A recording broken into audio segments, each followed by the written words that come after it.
జగన్మోహన్ రెడ్డి గారు మా పార్టీలో పనిచేసే ప్రతి ఒక్కరికి కూడా ఒకే ఒక లక్ష్యం, ఒకే ఒక ధ్యేయం. ఆంధ్రప్రదేశ్ ప్రభుత్వ ప్రజలకి ఉపయోగపడే ప్రతి దాన్ని కూడా ఆహ్వానిస్తాం. అదేవిధంగా మా పార్టీ తరఫున గట్టిగా మరి మేము ఎక్కడైతే తప్పులు జరుగుతుందో దాన్ని నిలదీస్తూ మొదలు కాదు. చెప్పారు కదా సోదరులు డిఎస్సి గురించి, చాలా సంతోషం. సంతకం పెట్టినంత మాత్రాన్ని అవ్వదు. ఎందుకంటారంటే అది 1998లో చంద్రబాబు నాయుడు గారు డిఎస్సి వేశారు. ఆ డిఎస్సిలో మరి మీకు తెలిసే ఉంటుంది ఏ విధంగా సుమారుగా 4072 మందికి ఉద్యోగ అవకాశాలు కల్పించకుండా చివరి జీవితాలుగా చాలా మంది ఆత్మహత్య చేసుకునే పరిస్థితికి వచ్చి ఇంకా ఆశలు వదిలేసుకున్న సమయంలో మరి ఆ ముఖ్యమంత్రి గారు వేశారు, మనం నెరవేర్చాం ఎందుకు అని అనుకోకుండా మరి జగన్మోహన్ రెడ్డి గారు వాళ్ళకి 2023 ఏడో తారీఖున 4072 మందికి ఎంటీఎస్ కింద ఉద్యోగ అవకాశాలు కల్పిస్తాం. మీకు అందరికీ తెలిసిన విషయం. మేము ఒక పక్కన ఆహ్వానిస్తున్నాం, మరలా అదే విధంగా మోసం చేయకూడదు అని చెప్పి కోరుకుంటున్నాం. డిఎస్సి ఉద్యోగ అవకాశాల గురించి చెప్తున్నారు. బాబత్తే జాబు చాలా వరకు కట్టే 2014లో ఓదర కొట్టేసిన నినాదం. ఎక్కడ చూసినా ఎందుకు చూసినా కారణాల విధానంగా ఎక్కడ చూసినా అదే ఉండేది. దాన్ని ఏ విధంగా నెరవేర్చారో తర్వాత ప్రజా తీర్పు చూసాం, తర్వాత ఈ తీర్పు కూడా చూసాం. మీ ప్రతిదాన్ని కూడా ఆహ్వానిస్తున్నాం.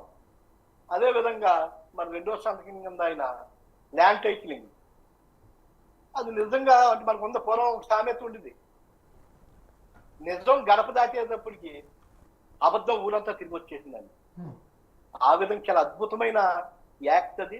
ఎందుకంటే అది జగన్మోహన్ రెడ్డి గారి ఆలోచనలో నుంచి వచ్చింది కాదు. అది నీది ఈ భారతదేశ ప్రభుత్వం, సెంట్రల్ గవర్నమెంట్, కేంద్ర ప్రభుత్వం యొక్క ఆలోచన, నీతి యొక్క సూచన, ఇవన్నిటిని ఆచరణ పెట్టి భద్రత, పూర్వం నుంచి ఉన్న ఆస్తులకి సరైన పత్రాలు లేక భూ వివాదాలతో ఎన్నో రకాల ఇబ్బందులు, మానసిక క్షోభ అందిస్తున్న వారందరికీ కూడా ఒక భరోసా, ఒక టైటిలింగ్ యాక్ట్ ద్వారా ఒక నమ్మకం, వారికి అన్ని విధాలా అండగా ప్రభుత్వం ఉంటుందని చెప్పి సాంకేతికంగా వెళ్ళిన విధానం.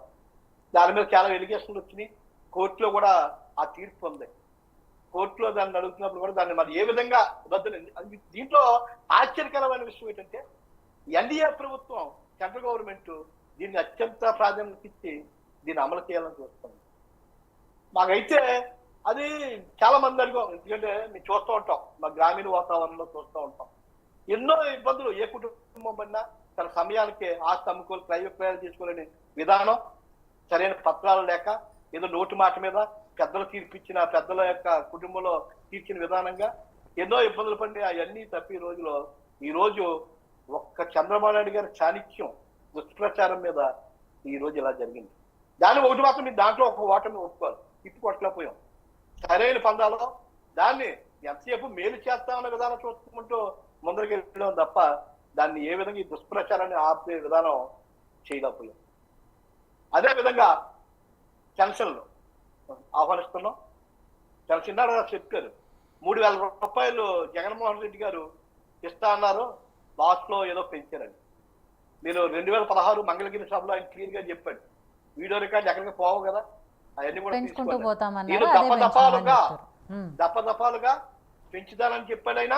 అదే విధంగా పెంచుకుని 3000 రూపాయలు చేశాడు. 2000 రూపాయలు కూడా ఆ రోజు చంద్రబాబు గారు ఎప్పించారు. జగన్మోహన్ రెడ్డి గారు మంగళగిరి సభలో ప్రకటించాక డిసెంబర్ జనవరిలో ఆయన ప్రకటించి చేస్తాం జరిగింది. ఆ పెన్షన్లో ఒకటి మాత్రం కోరుతున్నాం ప్రభుత్వాన్ని. గతంలో పెన్షన్లు పెట్టినప్పుడు జనభూమి కమిటీల ద్వారా ఎన్ని రకాలైన ఇబ్బందులు పెట్టేవారు.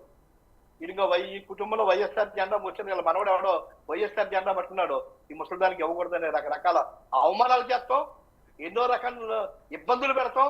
వాళ్ళకి సరైన సమయానికి అందుకోలేక మరి ఏదో వాళ్ళకి చిన్న చిన్న మాత్రలకు కానీ వాళ్ళకి పోషించుకునే విధానం కానీ ఎన్నో ఇబ్బందులు పడతాం, స్వయంగా చూసాం.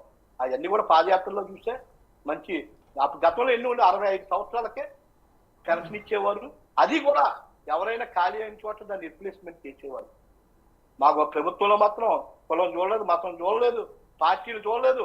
ఎవరికైతే అర్హత ఉందో వారికి 100% కూడా అందజేయడం జరిగింది. నిన్న సోదరులు చెప్పారు, జనసేన సోదరులు డీబీటీ ద్వారా లక్షల కోట్లు, 1000 కోట్ల రూపాయలు పంచిపెట్టారండి. నిజమే, ఏమన్నారు, పేదలకు పంచేస్తున్నారు ఈ రాష్ట్రాన్ని శ్రీలంక లాగా నామరూపాలు లేకుండా చేసేస్తున్నారు అన్నారు.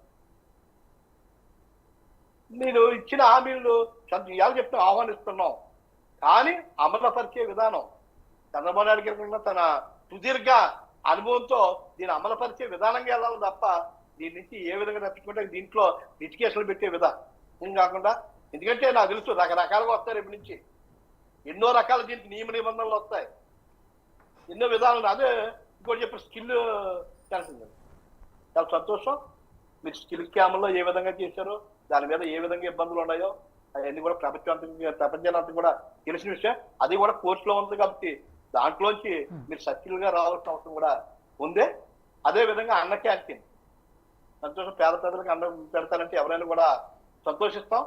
కానీ అది సక్రమంగా ఏదో మీ పార్టీ కార్యకర్తలకే, ఎందుకంటే గతంలో జరిగింది కాబట్టి ఏదో మేము అపోహలు చేస్తున్నాం కాదు, స్వయంగా చూసాం కాబట్టి ఎన్ని ఇబ్బందులు ఆ రోజు జరిగినాయి కాబట్టే 2019లో జగన్మోహన్ రెడ్డి గారికి ప్రజలందరూ కూడా తీర్పిచ్చారు. తప్పకుండా ఒకటి మాత్రం చెప్పగలం, ప్రజాస్వామ్యంలో ప్రజల యొక్క తీర్పే అంతిమ తీర్పు. దానికి 100% మీకు కట్టుబడి ఉంటాం. మరలా తప్పకుండా మీ సమీక్షలు చేసుకుని ఎక్కడ తప్పులు జరిగినాయో దాంట్లో గుణపాటు నేర్చుకుని మరలా మా దగ్గర తిరిగి వస్తారని చెప్పి దాని విధానంగా చెప్తారు. సోడేకర్ గారు, ఏదైతే